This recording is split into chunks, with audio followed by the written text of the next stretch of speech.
GBNews. And we'd like to say thank you to each and every one of you for helping our great nation find its voice. We're absolutely everywhere. Across England, Scotland, Wales and Northern Ireland. On TV, on radio and online. We're proud to be The People's Channel, Britain's news channel.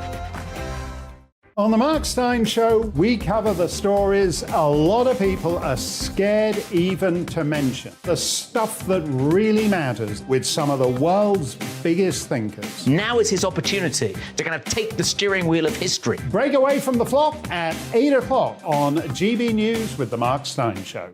Every Saturday at 2 o'clock, join me, Darren Grimes, for Real Britain. I'm not afraid to give you a platform and say it how it is. Come on, make the case. Something like this is very, very important to people. And we're always up for a laugh on this show. God, honestly, you'd think there were no problems in the world. Real Britain, every Saturday on GB News.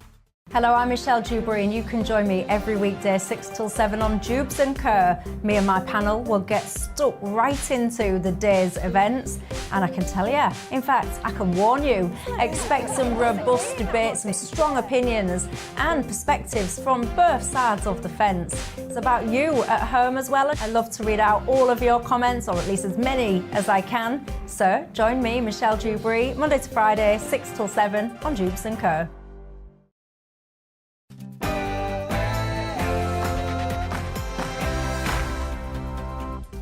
Well, hello there, it's 6 o'clock. I'm Michelle Dewbs, and this is Dewbs and Co, the show where we'll get into some of the things that have got you talking. Well, now, of course, it's official. The Bank of England have gone and done it, haven't they? They've raised the base rate again. Now it stands at 3%. Some are saying that we are on track now to have the longest recession on record.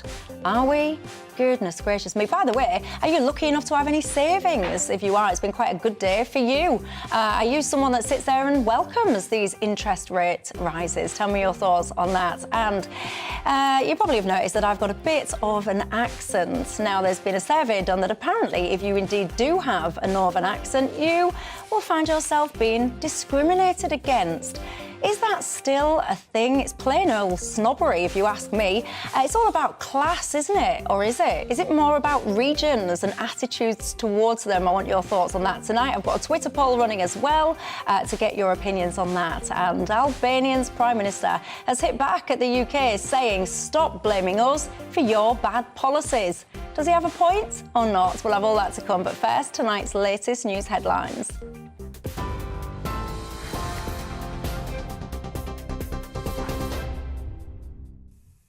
Michelle, thank you, and good evening to you. The top story today, survivors of the Manchester Arena bombing say that on the night of the attack, they felt that like they were left to die, as a highly critical inquiry found there were significant failings by the emergency services.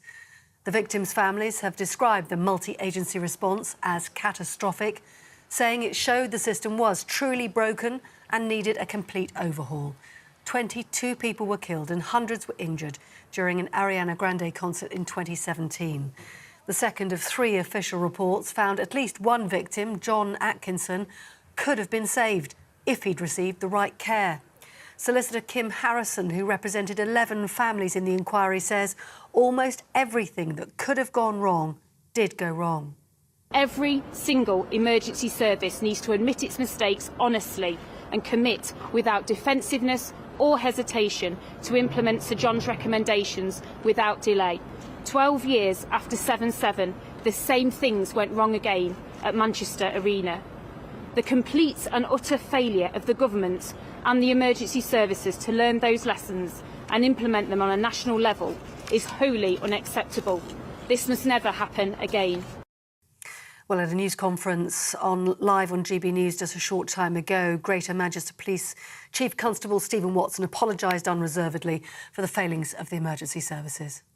Beyond the selflessness and professionalism of so many of our frontline staff, it is also clear that our coordination of the response to this atrocity was poor.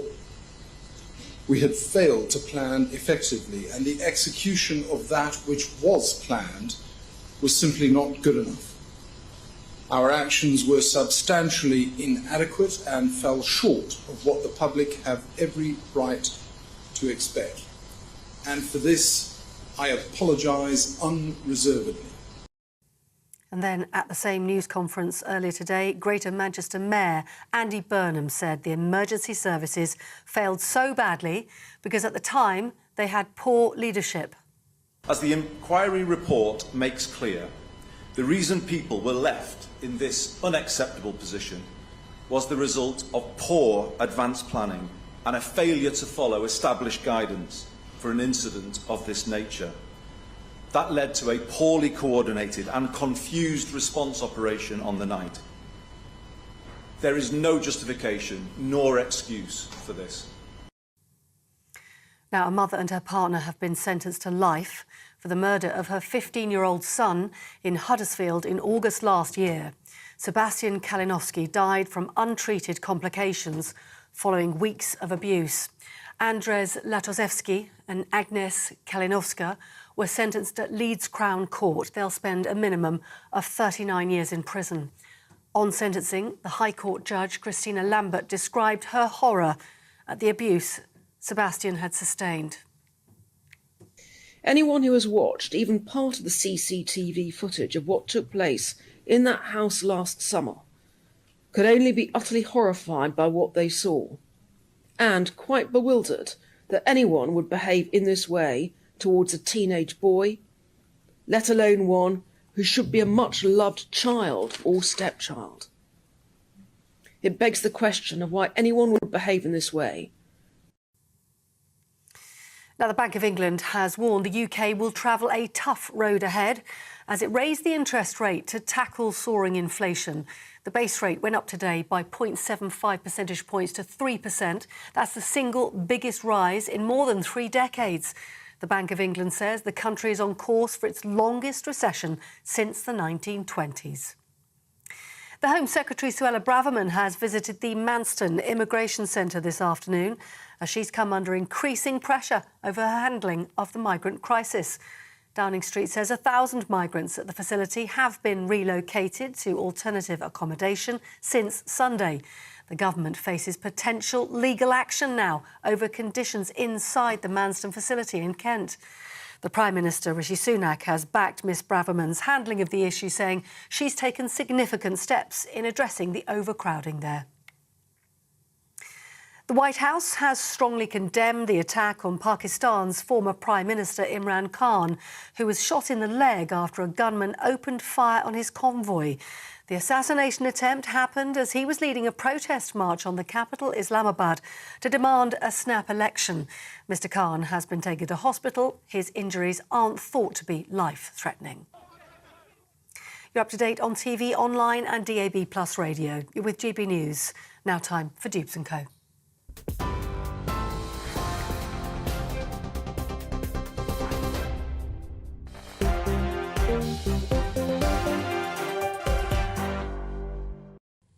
Thanks for that, Polly. Well, I must admit, if you are watching, not listening, then I do apologise for my slightly puffy face this evening. I made the mistake of reading the details of that case that Polly has just been describing with that young Sebastian moments before I came on air, and I perhaps shouldn't have done, because anyone, quite frankly, I was going to say any mum, but anyone actually, when you look at the details of that case, you cannot fail but be moved. And I've lost count, actually, of how many stories like this have been covered since I started this job.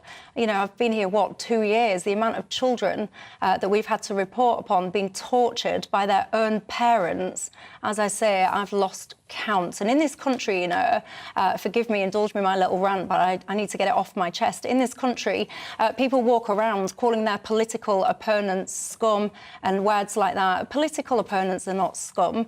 The people that those words should be reserved for are people like those parents you've just been hearing about, people who torture their own children in their own homes. I mean, words almost fail me. But if you, by the way, are somebody with a nice house and a big garden who went out of your way to campaign that people were locked into their houses during things like COVID, who would have us locked down again in an instant, you need to press pause and remind yourself, actually, that many people get locked down into homes that are not homes. They're torture chambers, whether it's children that get abused, whether it's people that get abused by their spouses. It sickens me actually, and I found it deeply upsetting, deeply distressing, and I know I'll get in trouble for this, but actually I really hope that justice is served to those parents when they are in prison.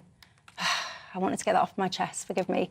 Right, I'm with you until 7 o'clock. Clive Peer in the House of Lords, and Kevin Craig, the Director of PLMR Communications Agency. And you know the drill. Oh, good evening. Good evening. Sorry, I was just straight into the audience there. You know the drill, don't you, on Dewbs & Co? It's not just about us three here.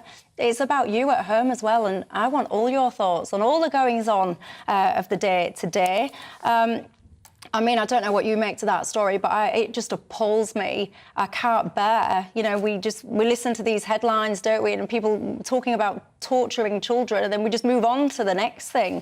So I wanted to get that off my chest. But I want all your thoughts tonight on my programme. We'll be discussing the Bank of England base rate now, 3%. Goodness gracious me. Are you a mortgage holder about to remortgage? Are you worried tonight? Or are you on the other side of the coin? You've got savings, lucky you, and you're finally going to start getting a return on them.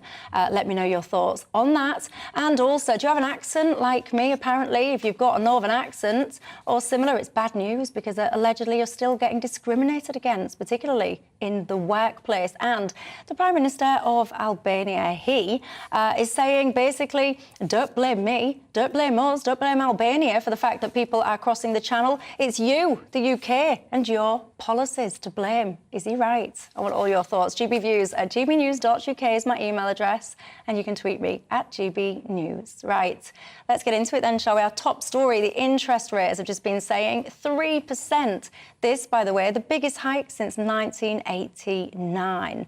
Also, the Bank of England has forecast that we're on track for the longest recession ever. Goodness gracious. I mean, there'll be some people, Daniel, that'll be happy today because they might have some savings, lucky them.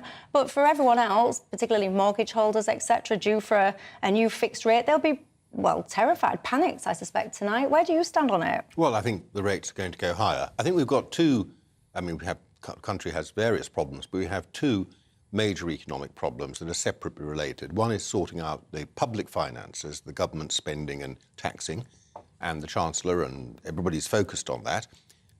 Whether you like what they're going to do or not, another question. We'll see on the 17th of November, but they're focused on that. And the other one is inflation. And inflation is to do with the Bank of England, and they haven't been sufficiently focused on it, and they're just getting round to doing something about it recently. Inflation is, in my view, the more important of the problems, because inflation is a real killer. It destroys families' budgets, it destroys business planning, and it results in constant strikes, public sector. It's dangerous for public order. And the only way to get inflation back down under control involves higher interest rates. Now, here, it's always worth looking at what happens in the United States, because they set the tone for everybody. They've dealt with it. They've already got their rates up to 4%. Where they've gone, I think we'll be going, and I think it might even be higher than 4%. You think we will be going, down. or you think we should be going? Well, I don't know, because on that, nobody actually knows how high interest rates have to go to bring inflation down under control. Even the Bank of England doesn't know. There's a trial and error to all of this. But I just think that where the Fed has gone in America, the Federal Reserve, which does the Bank of England's job in America, does it better probably, where the Fed has gone, we will end up following, and so will the European Central Bank, because they've got the same problems. It's all because during COVID, we all printed money. We lived off, not borrowed money, we lived off printed money, just pumped out of the printing presses. So there's far too much money around, and now Putin has set off the bubble. It was waiting to go, and he's pushed the rock over the edge with what he's done to energy prices, food prices, agricultural inputs, and so forth. And I'm afraid I think it's going to go higher than it is. It will probably have to. I'd be very surprised if this were enough, but we'll see. Where do you stand on it, Kevin? Well, I thought Daniel used a very interesting phrase, Michelle, when he said trial and error, because there are different ways of looking at this. And I think one of the big concerns I have about today's announcement by the bank is that I do accept that inflation is an issue, but the tightening of monetary policy in this way, plus the fiscal austerity that I believe is coming this month. I believe that the Chancellor and the Prime Minister are going to inflict on us some cuts to public services. And I think that today's changes are particularly worrying because they shift money, as you said at the top of the programme, from those households that don't have savings and means to those who do. And so I don't know. I think today's latest move by the bank might be more error than trial, and I'm very worried about it. So you don't think that they should have raised it to the levels? I'm not sure. I'm not sure. And actually, if you want to, let's look around. What else might happen in this country to make this situation more bearable? And Daniel talked about how previously quantitative easing was used to introduce money into the economy. But if you want more money into the homes and the hands that need it, sorry to go back, but do we not need to look again at increased tax revenues from energy companies? Do we not need to look at bankers' bonuses? Do we not need again to look at the overall fiscal policies of the current government? Well, let's put that to Daniel. Do we not need to do those things? We do. I mean, the bankers' bonuses thing is just jealousy because, of course, the higher the banker's bonus, the more comes into the Treasury. I'm not jealous of any bankers. Daniel, I'm not. It's factually wrong, that. Sorry to interrupt. All right, but that's just a ridiculous point. But well, it's not jealousy. The other point I'd have made, though, just because I partly agree with Kevin, the other point I'd have made is that killing inflation absolutely has to be the priority, in my view, and that has to be done through interest rates. But what, then, should you be doing with what we call fiscal policy, which is the tax and spend side? Should you be tightening that at the same time? That's where everyone's been focusing. So we've got to tighten that and sort out government finances, whereas actually at a time of tightening of the monetary policy side, I think we should be more relaxed about the fiscal policy side and willing to borrow more money, because it's at times like that where you need to be able to direct resources to some of the more vulnerable people. And in fact, the system does to some extent, because if we go into recession, if there are people who don't have jobs, who lose their jobs, then, of course, the welfare bill gets bigger. This is what's called automatic stabilisers. So inevitably, government expenditure is going to rise. I think being completely obsessed about that is the mistake. We should be obsessed about inflation, and that means bringing it down, and the faster the better, and I'm afraid that does involve higher interest rates. So would you be comfortable if interest rates were rising, I don't know, let's just say a full 1% at the next meeting? Would that be OK with you, to go from 3 to 4? Would you be cool with that kind of speed? Would you want it to go faster or as slower? I said, nobody knows how high they have to go. Central bankers don't know that. But my view is if they have to go to 4, and I suspect they might, I would rather they went to 4 quickly in one step, rather than having all these baby steps where it's spread out slowly and it takes a lot longer to achieve the effect. Go on, sorry, Kevin. I'm just saying, Daniel talks about baby steps, but today we had it's the largest single increase. Yeah, but it follows a lot of baby steps. Yeah, but I mean, I think, look, for the comprehensive nature of this debate, we have to remember that us as citizens of this fine country who are going to be having to pay more money, part of the trigger for this was very chaotic politics a few weeks back, right? Former Prime Minister, former Chancellor. We can't forget that. It's costing families hundreds of pounds a month. No, and it's not. Hang on. With all due respect, my lord. Hang on. Are you saying that... You know that. Hang on, let him put his points here. Go on. Are you saying, Daniel, that the speech of Kwasi Kwarteng and the mini-budget... The mini-budget that came from him and our erstwhile Prime Minister, are you saying that those are not costing families hundreds of pounds a month? Absolutely not. Oh, mate. Every single one of them. Source? Every single one of them was reversed. What is causing this is the fact there's this huge overhang of money. The inflation in this country was rising very fast, well before that mini-budget was announced. The mini-budget was not carried through. Everything was reversed within days. But you must concede. concede. The country nothing. Hang on. But it set off a political crisis. Hang on, I'm not having that. You must concede. What Kevin's getting at is, at the end of the day, off the back of the mini-budget, mortgage companies, lenders, they, rightly or wrongly, whatever, but they did immediately hike up their product rates. Pretty much immediately off the back of that. And I would say, really, they've not really come down. You must concede that. Well, they put what most of them did was withdraw products because they were uncertain. So they weren't offering new mortgages for a short period of a few days.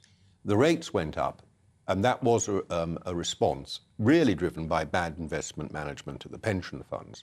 But it wasn't a direct response, was it, to the mini-budget? And then those interest rates, those bond rates, which they priced their mortgages off, came down again because everything was reversed. Not totally. Now, the fact is, nonetheless, the rates are rising for a different reason, and they've got to rise. I think what happened as a result of the mini-budget was not, it hasn't cost anybody anything.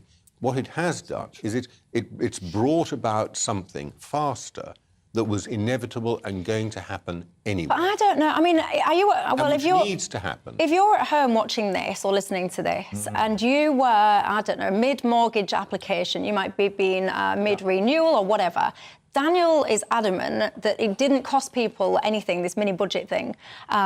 Did it? Are you someone at home that's yelling at your screen or anything and saying, hang on a minute, I was halfway through, I got my offer revoked and I got it... Michelle, that's not quite fair. I said it didn't cost the country anything. It was badly handled and chaotic, I grant you all of that. And there will be individuals who will be completely had their mortgage offer withdrawn and so on. So I didn't say there were no individuals who lost out.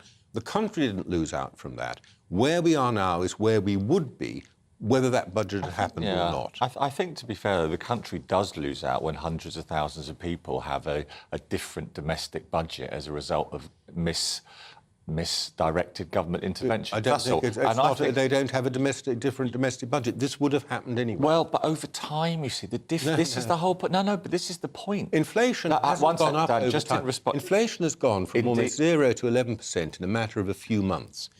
We have been too slow to respond to it. We should have responded faster. Rate should have been higher faster. That would have kept inflation under control. That is a better point. But the fact is, mortgage rates rocketed really quickly, not allowing families and households the time you normally have in a more measured and managed fashion. That's the issue. And to go back to Michelle's starting question, I just think when we're looking today at this extraordinary action by the Bank of England, in the round, we are going through a period where life is more expensive, interest rates are higher, and one for us to disagree with down the pub is that I think a large part of that is directly linked to actions from the current administration. What would you say back to the point that Kevin was making a second ago? I mean, because we can talk about this November autumn budget, whatever the label for it is today. That's coming. So that's coming, and it's widely predicted that in there, basically, you're going to have tax rises for pretty much everyone, right? Have you got to the point where you're thinking, right, do you know what? Enough of the squeeze on the individual. Let's redirect attention to more of the squeeze on the corporation, whether it's your energy companies, whether it's your banks that are experiencing record profits in some cases. Are you at that point yet, or if at all, where you think it's corporates now, let's go for them? Well, if you believe the Bank of England, and I don't, because I don't believe these models. As you've gathered, I've got really sceptical about models, and they've just got another model like other people. They're now saying we're going to go into a recession. So you can put your taxes up on corporate profits, but you're not going to have any corporate profits to tax. So, you know... Yes, you are. Yes, you are. You won't. You're not going to go to zero profits. You're going to see falling... a lot of businesses going out of business in a recession. That's what it means. And you will see falling profits. Now, there are a few... Let me just clarify what I mean. I'm not talking about standard corporation tax. I'm talking about Kevin's point of excessive profit windfall tax. That's what I'm talking about. Well, not standard most corporation. Most of the people making excessive profits out of the energy crisis are people in Russia and Dubai and the United States. Because we are not... highly debatable. We produce energy, as far as I'm aware, we produce energy in the North Sea. We tax that production in the North Sea now at 65%. You could tax it at 70% if you want. Probably won't make much difference, but it might deter investment in the future. But most of the stuff we're consuming is actually coming from other countries. They're making super profits, but we're not going to be the ones taxing them if anyone does.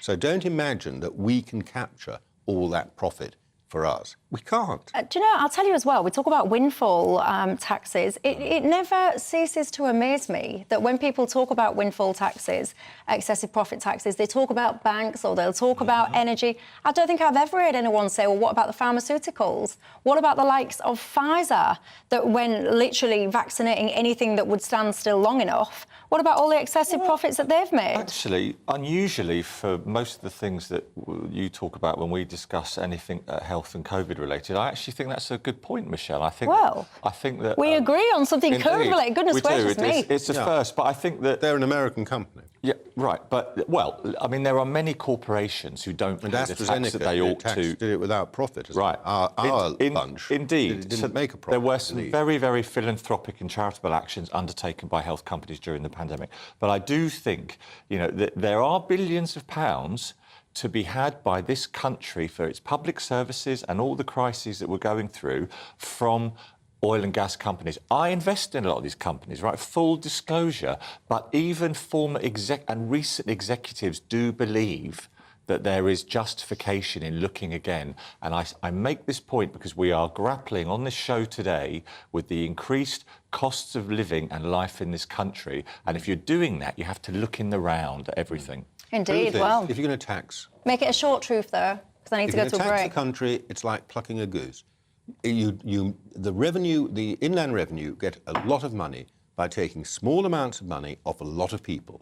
You can go and take some money off the energy companies, but it's not going to fill your hole or come near to it. It's delusional from a fiscal more if you're going to fill a black hole. I just don't think we should be filling it that fast. Don't you? Well, a lot of people are getting in touch, by the way, on this interest rate thing specifically. And a message that's coming through thick and fast, by the way, is what you're all doing, whinging about interest rates at 3%. Many of you are getting in touch with me and saying, I remember back in the days when it was, 12, 15, 16, 17%, etc. Yes, and I get that. But for a very long time, it's indisputable that we've had interest rates of, pretty much 0, 1%. So this is a big shock. That is why I think for many people, they are genuinely struggling. That's not to take away from the fact that many years ago it was much higher. We're talking about the here and the now and the struggles that people are facing there. Lee, you did make me laugh. You've emailed in and said, Michelle, I don't trust banks, so no interest payments for me, but my mattress is so full of cash, I now need a ladder to get to bed. Oh, it's Les that says that. Les, do me a favour, send me a second email with your address. Thank you very much. Right, I'm going to take a quick break. When we come back, I want to talk to you about accents. I've got a Twitter poll running on that, and I also want to talk to you about the Prime Minister of Albania is basically saying, don't look in our direction, it's you lot and your failed policies that's to blame. Is he right? I'll see you in a couple of minutes. Monday on GB News. Join my new show, Bev Turner Today, from 10 a.m. There's never been a more interesting but also critical time in British politics, and I can't wait to bring you the biggest stories of the day with the best factual accuracy and also a few of my own opinions thrown in. We'll engage in passionate but always polite debate with your thoughts and opinions at the centre of it all. Monday to Thursday on GB News, on TV, on radio and online.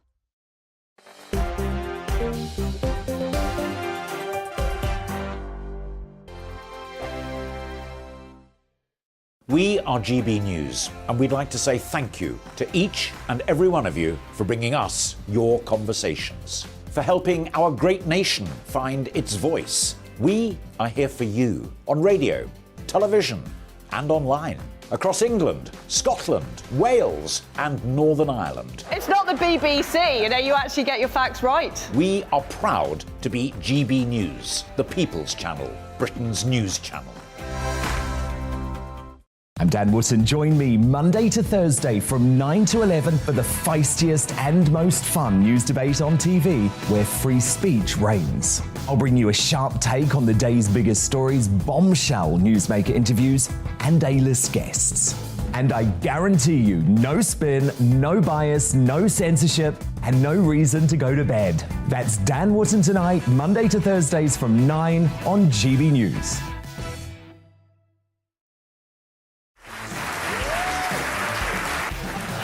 My name is Andrew Doyle. Join me every Sunday evening at 7 p.m. for Free Speech Nation. This is a show where we address current affairs and news stories of the week with the help of two wonderful comedian panellists. I brought in comics because I want to give it a lighter edge, and also they work for less. See you there.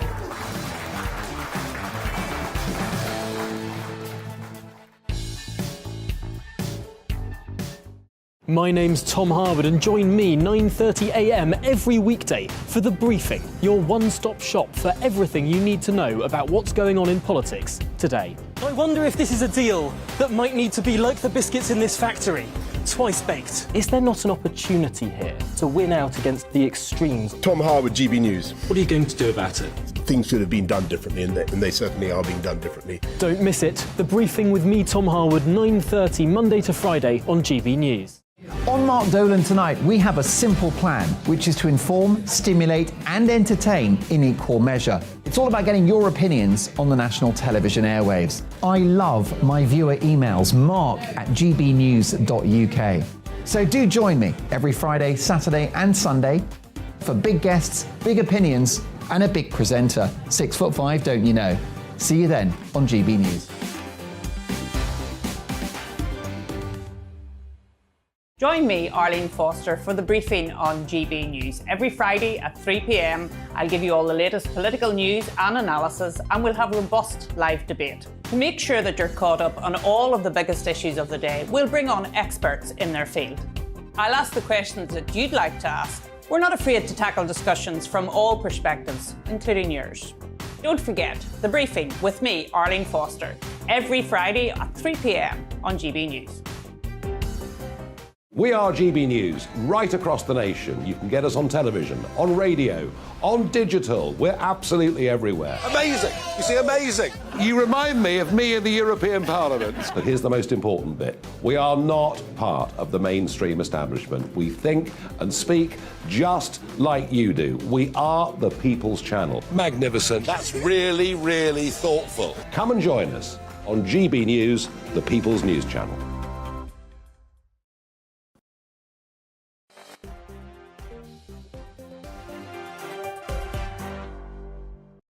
Hello there, I'm Michelle Dewbs. This is Dewbs & Co. We're with you right through until 7 o'clock this evening. Daniel Moylan, the former advisor to Boris Johnson and now a Tory life peer in the House of Lords, joins me, as does Kevin Craig, Director of PLMR Communications Agency. Lots of you guys have been getting in touch about those first couple of stories we've just covered. Jacqueline says, Michelle, I am screaming at my TV, she says. I have recently been widowed. I'm sorry to hear that. You say you're a pensioner with a mortgage. In January, my fixed rate ended, she said. Mortgage company wouldn't give me another fixed rate, only a standard variable. Now my mortgage has increased £250 a month, she says. I don't know how they expect a pensioner to find this extra money, she says. Nobody cares. Jacqueline, we care. We care very much about it, hence we'll continue debating it because, you know, goodness only knows how all of this is going to end up, but, you know, we'll try and come up with some solutions, won't we? Yep. Maybe, who knows, maybe Jeremy Hunt is listening, making notes as we go. You never know.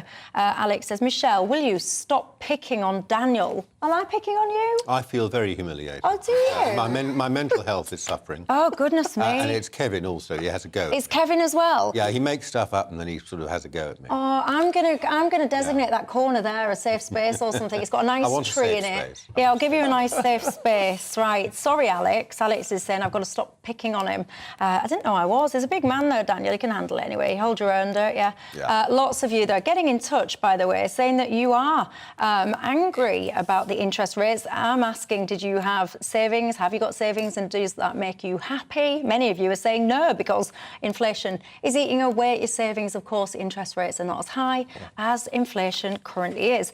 Many of you, by the way, getting in touch about my little rant there about poor Sebastian in the news. Some of you saying that if there was ever a time to bring back capital punishment, these two, the parents, would be the front of the queue. I've got to say, totally agree with you. Right, let's talk about accents, shall we? Personally, I don't even ever think I've really got one, but I suspect if you take me out of Hull, and I perhaps do. There's been a study now that basically says that people with working class or regional English accents fear that their careers might suffer because of how they speak. Accent bias. I was quite surprised to realise, Kevin, it was still a thing to the extent that this survey reckons that it is. Where do you stand? Well, I think it is a thing, Michelle, and I think when I looked today, your poll was running that 70% of GB News viewers agreed that it was an issue, and it comes from a report by the Sutton Trust that does a lot of work into education and inequalities and life chances. And I think I would say that this country is getting less snobby, less judgmental as time goes on. I think we are more classless than we've ever been. But I recognise in my own working life over the last 30 years that there were times where, your accent did lead to you being judged. Now, good luck to the person who tries to discriminate against you on the basis of your accent. I don't rate much for their chances. But I do think it has in the past been an issue, and where strong regional accents, strong working class accents in life you did risk being perceived as perhaps less intelligent than you are. Definitely, and I do think it still goes on. And as Kevin quite rightly says, there's a Twitter poll. If you're on Twitter, if that's your thing, hop on there and let me know your thoughts about whether or not you agree with this or not. In the break, though, ladies and gentlemen, I discovered an interesting fact because you have what I would call, and I'm being stereotypical now, I know, but I would say you've got quite a posh accent, Lord Moylan. Yeah, and I found out in the break, everybody, that Daniel used to have an Irish accent. Well, I grew up with an Irish accent because my parents were Irish, and I grew up speaking with an Irish accent. And then at the age of 5, I went to school, because in those days, I'm talking ancient history now, you went to school at the age of 5, not the age of 2 or whatever it is now. And I went to school, and it was sort of knocked out of me, not in a polite way. And I remember sitting there, because I was a good and attentive pupil. I remember sitting there, and the teacher telling me, now, you've got to put your tongue... It's because I would say 1, 2, 3, you see, 1, 2, 3. And she was saying, you've got to put your tongue between your teeth. And I was going, 1, 2, 3, 3, like that, learning how to say 1, 2, 3. So in that sense, it was sort of knocked out of me. And I started speaking the way I did. In the nicest way. When I say knocked out, I know. I understand what you mean. I don't mean anything abusive. But why do you think that was? That was standard thing. That was people were expected to speak with a what was used to be called standard English or received pronunciation, and that's what people were expected to do. So I just did what I was told, because I was a 5-year-old and a good boy. I did all the things I was told. I wasn't a naughty boy, and I started speaking that way, and then it just sort of carried on. I want to make a distinction on the bigger issue, though, between class and region, because I think, there are I don't think it's a class issue as such, but there are regional accents which are positive and accepted. For example, the Scottish accent, which is thought of in a positive way, generally. People don't look down, in my view, on people who speak with a Scottish accent. And there are other accents, and there are regional English accents which are positive. So one thing I think has changed is, 40 years ago, Geordie would have been thought of as some sort of incomprehensible barbarianism.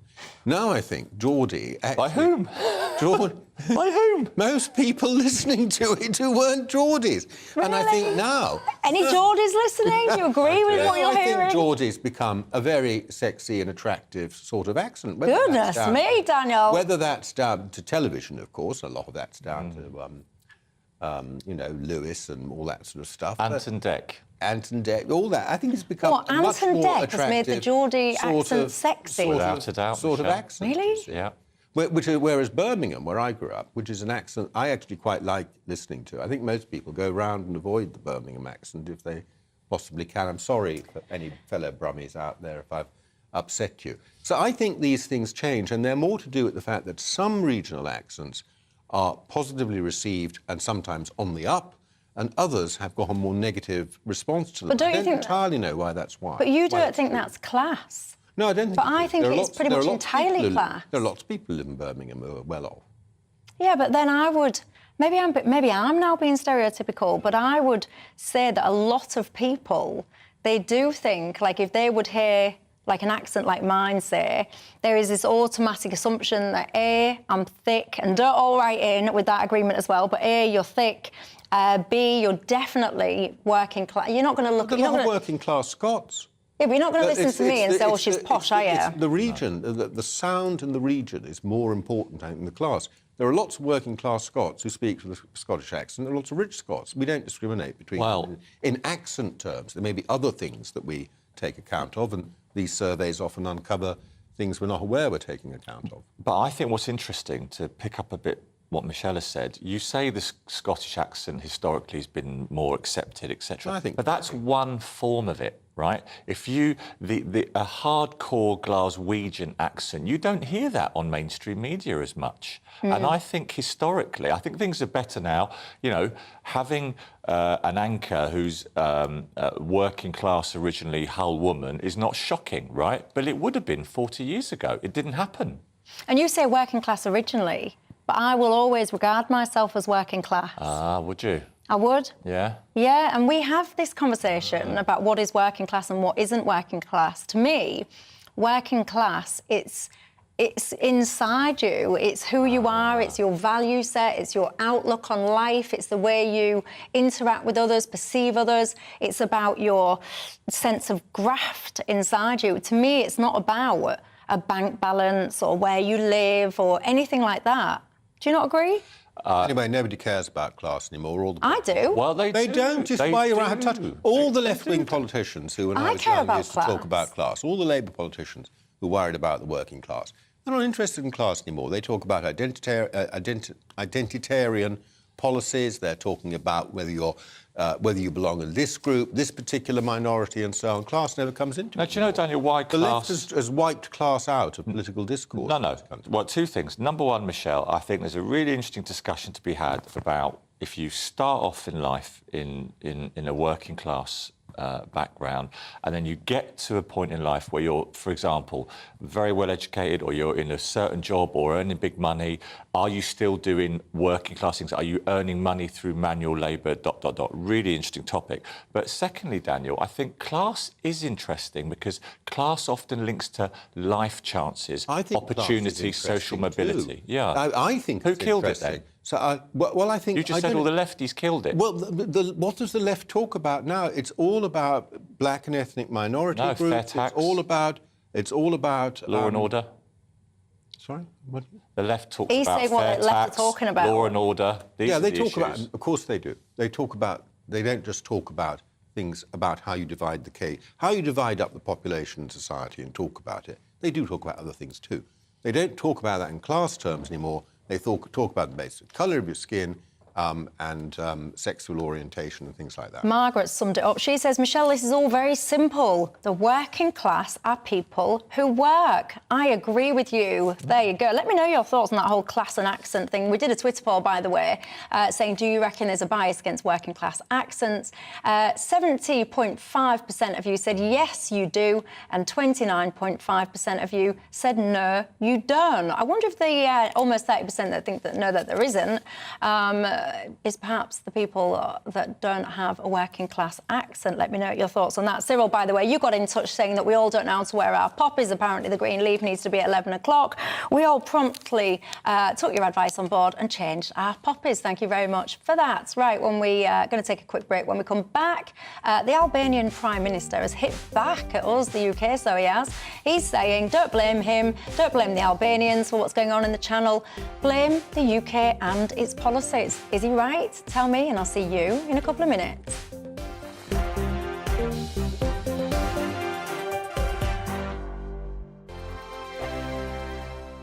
Hello there, it's Eamon Holmes here from Breakfast on GB News. We're not just on your television and your screens, you know. We're on DAB plus digital radio, so you can listen to your favourite shows on the move. If you've not yet listened to GB News Radio, it's very simple. We're on your radio player and TuneIn apps, on your smart speaker, phone or tablet, or online at gbnews.uk. Take us with you wherever you go. GB News Radio. You never have to miss a moment of the People's Channel.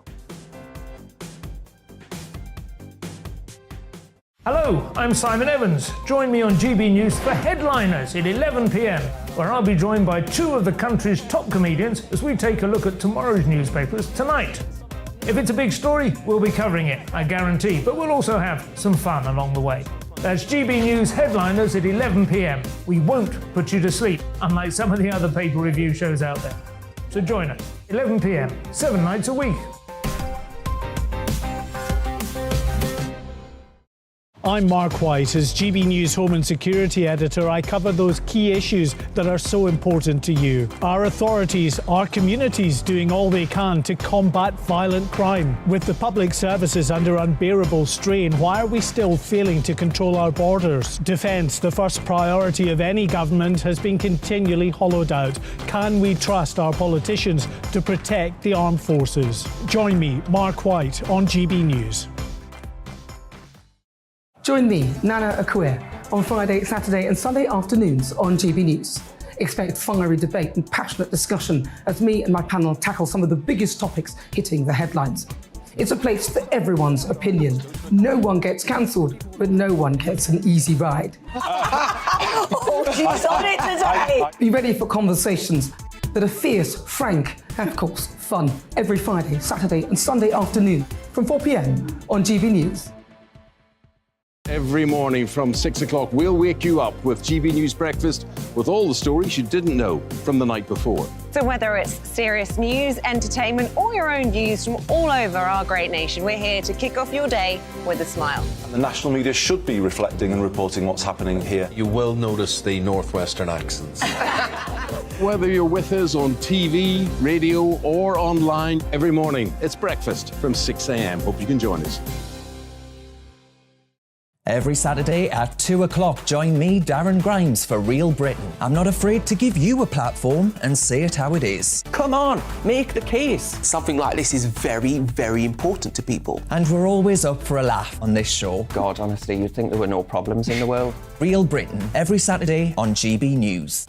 On the Mark Steyn Show, we cover the stories a lot of people are scared even to mention. The stuff that really matters with some of the world's biggest thinkers. Now is his opportunity to kind of take the steering wheel of history. Break away from the flock at 8 o'clock on GB News with the Mark Steyn Show.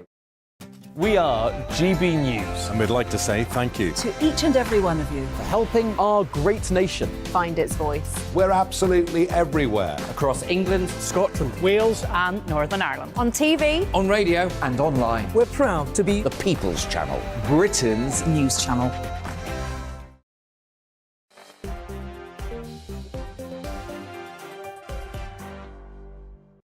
Hello there, welcome back to Dewbs & Co with me, Michelle Dewberry, keeping you company right through until 7 o'clock tonight. And with me, Daniel Moylan, the former advisor to Boris Johnson and now a Tory life peer in the House of Lords, and Kevin Craig, the director of PLMR Communications Agency. Lots of you guys getting in touch about that accent thing, the working class situation, who's working class, who's not. Andy, you sum it up as well. You've just messaged and said you get quite frustrated, angry if someone says that you've moved from working class to middle class based just on your income. And I have to say that is a sense that's been echoed by a lot of people in my inbox. Somebody else, Arnold, you say it's less a class divide and more an opportunity divide. I think there's some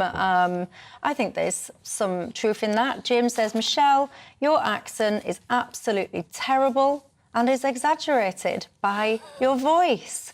Thank you. That's very nice. Yeah, lovely. Right, let's talk about Albanians, shall we? We all know the situation that is going on in the Channel as we speak right now.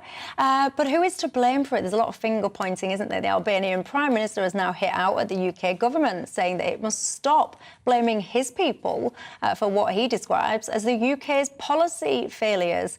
I mean, let's just I could read stuff for ages. Let's just get into it. Daniel, I mean, we talk about this. It's getting worse and worse and worse. You are in the House of Lords, so you are therefore involved with changing laws, etc. How difficult can it be to actually just make an emergency law change to stop some of what's going on? Well, you could make an emergency law change very quickly, and sometimes the government rushes through legislation very quickly. If the House of Lords doesn't like it, though, they can hold it up a long time. What would the law say? The law might say that if you come from a country which is peaceful, like Albania, that you should be turned around at the front door and sent home straight away. And there are two problems with that, I think. The first is an awful lot of people who, once they thought that, would be dropping their passports in the sea as they arrived and claiming they came from somewhere else, and it would take you a long time to work it out. But the second, which weighs quite heavily with lawyers, is that because we're a party to the Refugee Convention, which whether it should apply to these circumstances or not is another question, but if somebody turns up saying they're a refugee, they're entitled to be processed. Now, it doesn't mean to say you have to keep them months to process them. You could process them and turn them around quite quickly. But we're not good at doing that, and when we are good at doing it, we have all these lawyers who come in appealing and appealing and appealing over again. That could be cut down, but you still have quite a long wait before people turn around. So you could change the law quickly, potentially, but the question is, what would you actually achieve? I feel very depressed about this because, you know, when you realise, what I want to say is, who's to blame? Let's be clear. We'll go back to your original question. The people to blame for this, and I'd never have said the Albanian Prime Minister is to blame for this.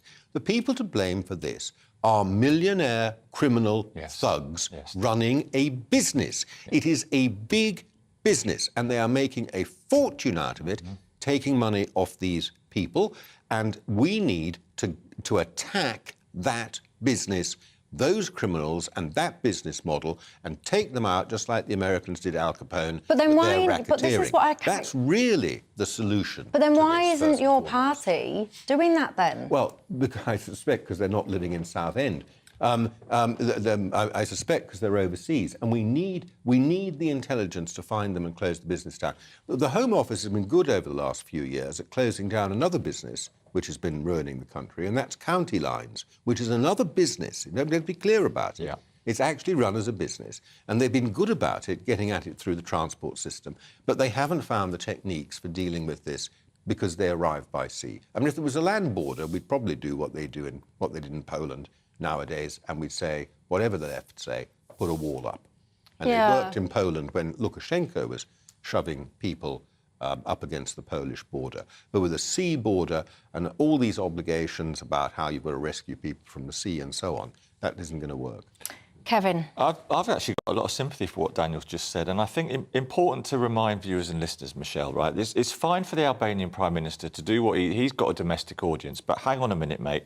Don't tell us we can't talk about the reality. 2020, 50 Albanian people, small boats, 21,800. In 2022, 12,000 so far. Officials in the House of Commons just this past week have said as a fact Albanian criminal gangs, as Daniel implied, have gained a foothold in the north of France. Of this year's Albanian migrants, about 10,000 were single adult men. So there is an issue, and answers to it involve you've got options. You can appoint more specialists, you can put more money into the National Crime Agency, and let's not get political for once on this tonight. You can do more with France. You can actually spend money on officials and throw money at it, which governments do to solve problems. But people are rightly fed up about it, and the Albanian PM, he's got no business telling us there's not a problem. But I don't think anyone's got the answer. And I think everyone knows that there's a solution. And by the way, I think everyone knows there's a solution. I think it's only now that certain people are starting to wake up to the fact that there is even a problem. Yeah.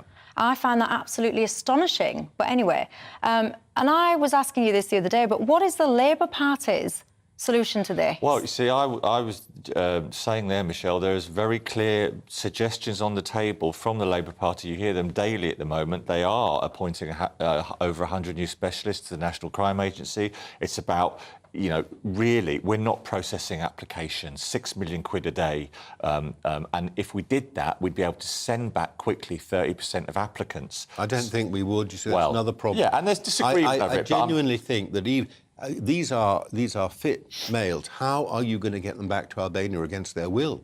Well, you know, how are you going to round up large numbers who may have been processed properly and their applications rejected? And what do you do with them? Because you can't fill a jumbo with them. You can't. How do you get them on the jumbo? But what makes me really angry, you know, is once they've got here, they've probably won.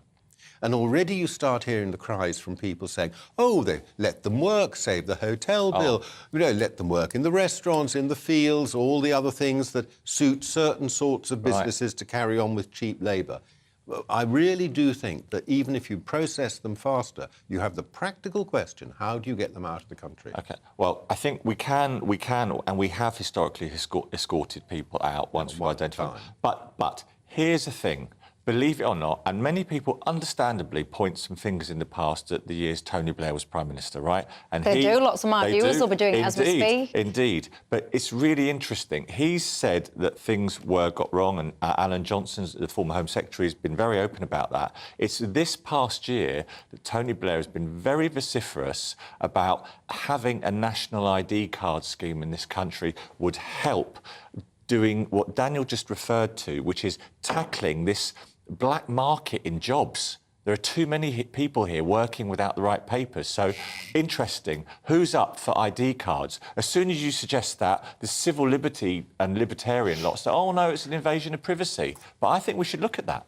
Well, I mean, I know what lots of my viewers think, because we speak, my viewers and I, so we do every day about this. And the fury, I can feel like the fury about this is building, because we're sitting here all the time. We've got this autumn budget thing, everyone on low wages, they're going to be told you've got to pay more tax and all the rest of it. Simultaneously here, £9 million of UK cash has been used to develop the region around Has in Albania to try and stop people leaving. Why is it our job to try and develop another place to stop people leaving? That is the responsibility of their local government. There seems to be money absolutely everywhere for everything other than people struggling in this country. It infuriates me, so it does. Let me tell you this, that's all we've got time for, pretty much. And by the way, if they want to clamp down on these traffickers, get yourselves working more with TikTok. Find the people that are using TikTok as a glorified travel brochure and clamp down on those people. Agreed. Those people should be in prison.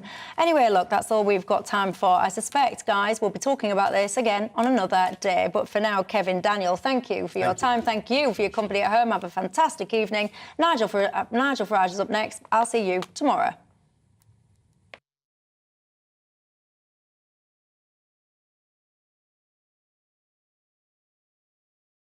We are GB News. And we'd like to say thank you To each and every one of you. for helping our great nation Find its voice. We're absolutely everywhere. across England, Scotland, Wales, And Northern Ireland. On TV, On radio. and online. We're proud to be The People's Channel, Britain's news channel. hello, I'm Michelle Dewberry, and you can join me every weekday 6 till 7 on Dewbs and Co. Me and my panel will get stuck right into the day's events, and I can tell you, in fact, I can warn you, expect some robust debate, some strong opinions and perspectives from both sides of the fence. It's about you at home as well. I love to read out all of your comments, or at least as many as I can. So join me, Michelle Dewberry, Monday to Friday, 6 till 7 on Dewbs and Co. Join my show Farage, 7 p.m. till 8 p.m. Monday through Thursday. And there you will get opinion, analysis, debate, and I'll cover stories that nobody else dares to touch. You've been cancelled. Join the club. Oh, my goodness me. And then for the last 15 minutes, talking pints. We're over a drink. We have a civilised conversation with someone.